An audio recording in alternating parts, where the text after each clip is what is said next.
What's up, my wizards? It's Dev. Oh wait, that's my cats. All right, my wizards. It's Dev. That's my pants. Sorry. All right, it's Dev. Yeah, there we all are together from Mtg. We like magic, and right now I'm cleaning up the little studio area, which is actually my dining room apartment, because this is how we do it.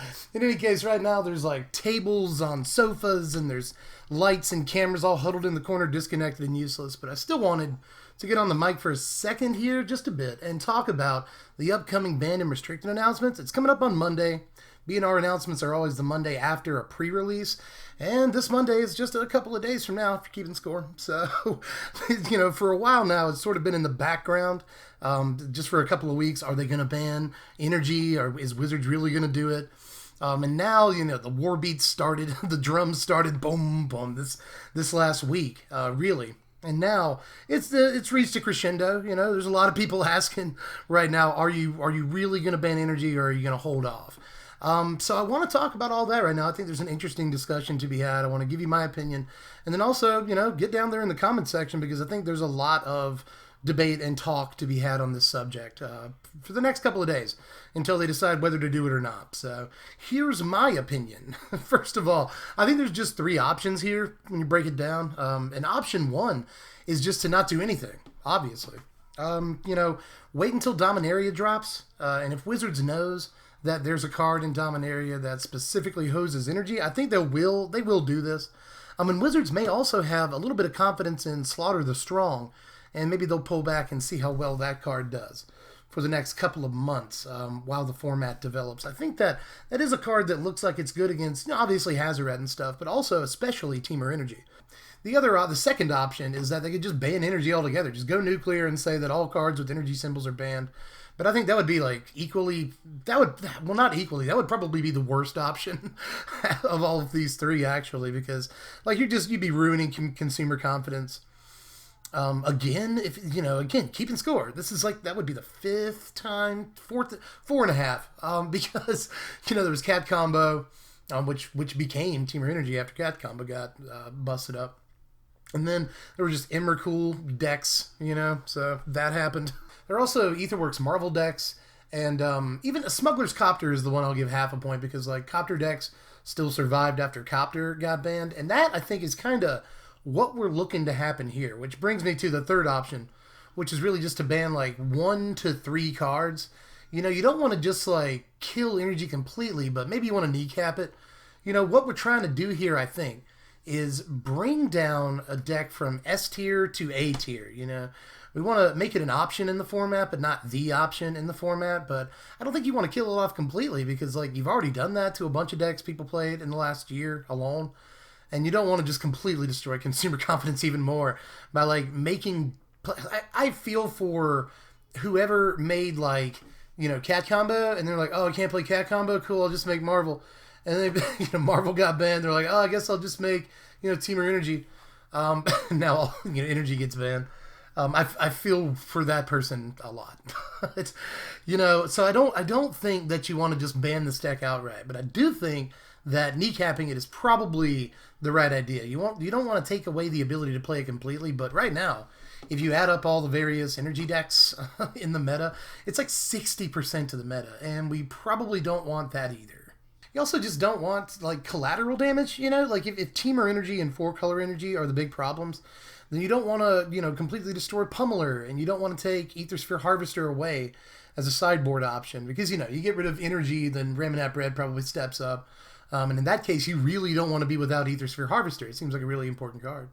So, and, Sultai Energy, even though it won the Pro Tour, it's not the best energy deck in the format. I think it was a great call for that tournament, but I think that Temur and 4-color have proven to just be better, more consistent. We'll put it that way. More consistent and more versatile in their game plan. You don't have to stick a snake early or draw a bunch of cards with Glint Sleeve or anything. It's just any combination of cards you start the game with is really good in Temur and 4-color. So, those are the decks you want to focus on. I don't think that you want to cause too much more damage to decks like Pummeler or Sultai. So I guess the real question is, what do you ban? Obviously, that's the meat of the conversation here. And I'll go against the grain. First of all, I know that most people just want to ban Attune and or Ether Hub. A lot of people just want to ban both, but I think that unfairly punishes fair decks. You know, I know that Attune is the best card in the energy decks, or at least you can make that argument. I mean, there's a bunch of cards that are, you know, in the running for best card in that deck, but I still think that, you know, Attune is probably the best card when all is said and done, but I don't think that that means it deserves to get banned, and I do think that you just make energy almost completely unplayable if you get rid of really either of the cards, but especially Attune. And Ether Hub, you get rid of it, and you're also unfairly punishing a bunch of strategies, even outside of energy. Like, there will be tribal strategies that play a couple of energy cards. Like, people are messing around with Merfolk right now that plays Attune, Ether Hub, and Rogue Refiner. And then just a bunch of other Merfolk and Blossoming Defense. But that deck actually looks kind of slick, and I don't want to, you know, unjustly punish that deck either. And there's a couple of other examples, too, of decks that just want Hub or want Attune, but they're not full-on energy decks. And I think that both of these cards have actually proven to be fair in their own ways. So I think that banning either one of these will just cause, again, just too much splash damage. You know, it'll hurt more decks than we really want to hurt, and it'll make Teamer Energy completely unplayable. Probably. I mean, I think it'll make Energy unplayable almost completely, especially if you ban both of these cards. So I don't think that's where we want to be. I think that we want to pinpoint more specific problem cards in that deck. So what I'm going to do for the rest of the video is just run through all the rest of the energy cards that are popular in the big energy decks and just kind of spotlight them and talk about the good and bad things about these cards and what they bring to the energy decks. Well, first of all, there's Harness Lightning, and it's got a scalability, and that combines with like hidden modes on the card. Harness Lightning does so much in the energy deck. It's essentially 2 mana at instant speed to make a Thopter or activate Hydra. You know, you don't even have to kill a creature with it at all. And decks could replace Harness Lightning with a Braid. And they don't want that. They obviously don't want that as much, but it won't hurt them as much as banning just about any other energy card would. And there's Servant of the Conduit too. I feel like this kind of the way I feel about Attune and Hub. Banning this would do a lot though, I'll say that. It would make 4-color energy much harder to play. It would eliminate turn 3 Hydra or turn 4 Scarab God as options completely. And it would keep decks from having like a body for early game blocking that still leaves energy behind. That's a big problem. And that's one of the things a lot of people have been saying on Twitter especially lately, is that the big problem with energy really is the value creatures. You know, no matter what happens with them, they still gave you value. Like Rogue Refiner, you drew a card, you got some energy. You know, so even if it dies the turn that you play it, then you still got something out of it.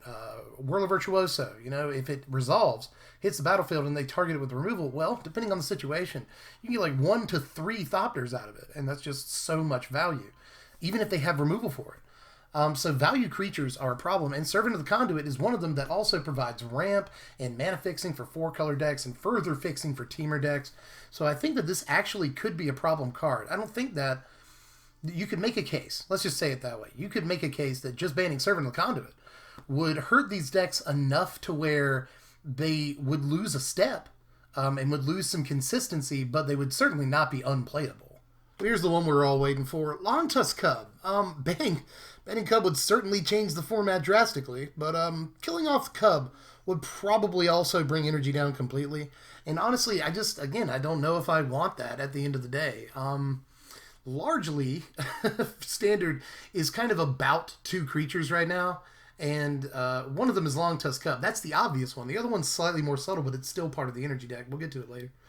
But Longtusk Cub is probably the most like ostentatious card in energy. You know, it trades with anything early if you needed to, but it also gets huge really, really quickly in that deck, and it's a great energy sink. It just gets hard to deal with. But I think that there are enough answers to Cub, especially now with Slaughter the Strong in the format, and Baffling Ends in the format too, so white decks have much better ways of dealing with it. And decks that play black always had Fatal Push. And you don't want to trade like a Cast Out or something with it, but you very often will. So I think that there are enough answers for Longtusk Cub in the format that even though it is format defining, I don't think that you necessarily have to get rid of it. A lot of these tribal decks that people are building in Ixalan, one of the big things about those decks in testing is how do they stack up against turn 2 Longtusk Cub, whether on the play or on the draw. And I think that those decks, especially now with the Lords, that a couple of them have much better ways of stacking up to a turn 2 Cub. So we'll wait to see how it shakes out, I think. That's another argument for waiting to see how it shakes out. So I think the tribal decks got some tools for dealing with turn 2 Cub, but maybe not enough. Of course, there's Rogue Refiner too. I kind of like the idea of banning Rogue Refiner, I think. This would hurt both Teamer and Sultai, but I don't think it would completely kill them. It would hurt them a lot. You know, I think that it would be hard to get over the loss of Refiner, but I do think that Energy still attempts to exist in a world without Rogue Refiner. You know, you are taking away a lot from them, though. You're taking away a decent on-curve body that'll trade in combat with a lot of stuff, and the card draw helps those decks really be consistent. So I think that Rogue Refiner is a key piece that banning could really hurt those decks. But here's Whirler Virtuoso. I have a bias against this card. I hate this card. But I think that this is really, though, the card. I'm trying to be objective, even though I hate it. But this is the card in the energy decks that most hurts tribal strategies in Ixalan. It's got a little something for everybody. You know, it chumps against dinosaurs. It invalidates most of the vampires, and especially early game vampires, including an Ascended Aspirant. It plays through Warkite Marauder, and it potentially keeps up with like the board presence of Merfolk too. So it's just... it plays pretty well, one would think, against most of these tribes, and it's bad for the format in more broad ways, too. Like, even if your opponent has removal for it, it can still make, you know, Thopters. So, I don't know, man. It gives Teamer an easy way to rebuild its board after getting wiped, too, which is also, again, against Slaughter the Strong. That seems good. Because Slaughter the Strong, again, seems awesome against Teamer, but Virtuoso seems like a great foil for it. You know, just leave Virtuoso and a couple of Thopters, and you're in business. So I think like it's a strong play against Slaughter the Strong. So cards like Pia Nalar and like Thopter Engineer and Eldrazi Sky Spawner, these are all fair cards, but Virtuoso I think crosses the line for a card like this. From playable to dirty, but maybe not quite broken, I'll say. I won't go all the way and say that Virtuoso is broken, but it is dirty. And then finally, there's Bristling Hydra. If the early turns of the format are defined by Longtusk Cub, like I was talking about earlier, the mid-game is probably defined by Hydra in a lot of ways. It's hard to say which one deserves the hammer more, but part of me believes that one of the two cards should probably go, but not both of them. And I'd argue that Hydra is the bigger issue overall because of its difficulty to remove. And there are far more answers for Cub. I've already said that, you know, and Hydra is it's really annoying. It's an annoying target for the Scarab God. And you finally managed to kill their Hydra, and then they can Scarab God it back into play. And I guess you could say that about Longtusk Cub, but you don't have to work anywhere near as hard to kill a Longtusk Cub as you do as a Hydra. I mean, once Hydra comes back into play, it hurts really bad. And it feels so cheesy. So I think that Bristling Hydra is actually kind of a serious problem card. So all that said, what should be banned, if anything? I mean, I could just say that nothing could be banned, or nothing should be banned, but I said that way back at the beginning of the video, and if we did stop there would have been no interesting discussion to be had. So we should talk about some solutions, I think, here. So I'm going to give you a couple of solutions that I think might work.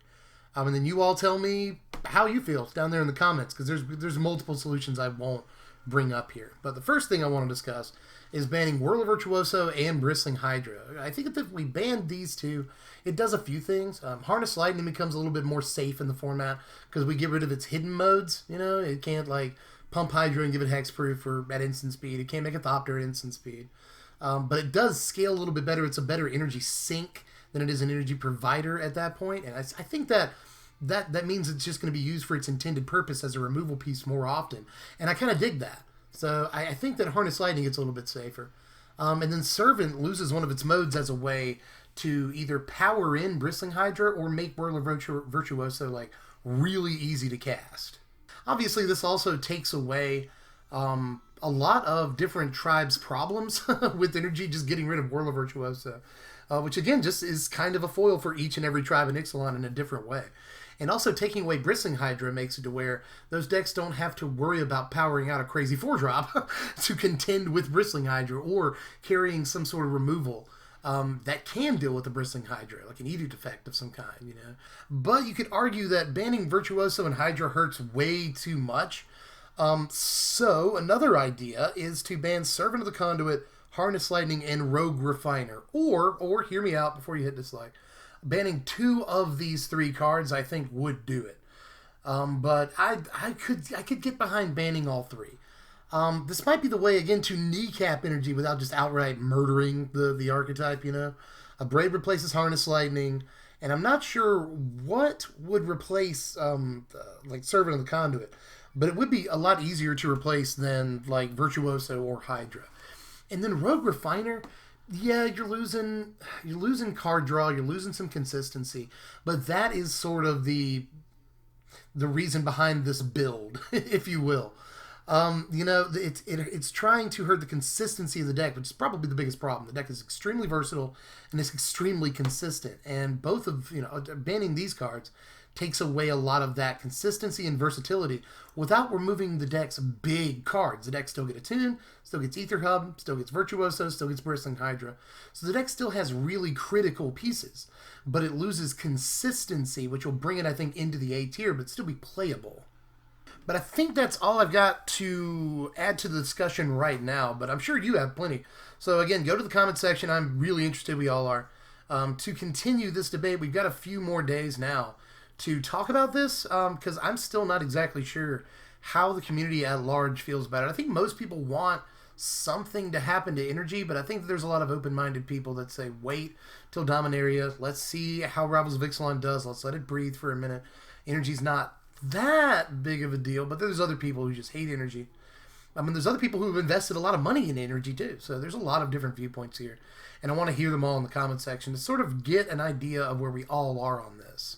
And as I've said before, Deck Techs are going to start up soon, but they're going to start after this BNR announcement, because I don't want to be a fool and just put up Deck Techs for a format that doesn't exist 2 days from now. So make sure that you subscribe into the bell for the Deck Techs. They're coming up very, very soon. I can promise you that much at least. But if you're jonesing for a Deck Tech, you can always check out these videos. Just dip your toes into Pauper. It's maybe the best format in Magic. I'm not even joking. It's really competitive. It's fun. It's really deep, too. It's a relatively diverse format. And I've got a Deck Tech for Elves, and I've got a Deck Tech for Turbo Fog. So if you're interested in that, check those out. Or you could also check out the modern Deck Tech that we did recently, the As Foretold combo deck. So there are Deck Techs for you. Or you can check out the top 10 sleepers or the top 20 cards in Ixalan. I've been doing content, so if you haven't watched any of those videos, check them out. Or you might still have a pre-release this weekend if you're watching this video early enough. So check out the pre-release guide if you haven't dug that yet. So do all that stuff, and you can also follow me on Twitter at SBMTGDev. Throw me $1 on patreon.com/SBMTG. Or you can check out TCG Player, first link in the description, right down there where you can pre-order, actually, Rivals of Ixalan product at extremely super cheap prices. It's like $92 a box right now, which is insane right before set release. So check it out. You can also pre-order individual cards as well and do some speculating, because everybody likes to be speculating. But in any case, I'm Dev from SBMTG, y'all, and I would say thanks for watching, but this is more like thanks for listening. Thanks for listening, my wizards. Spread love and be kind.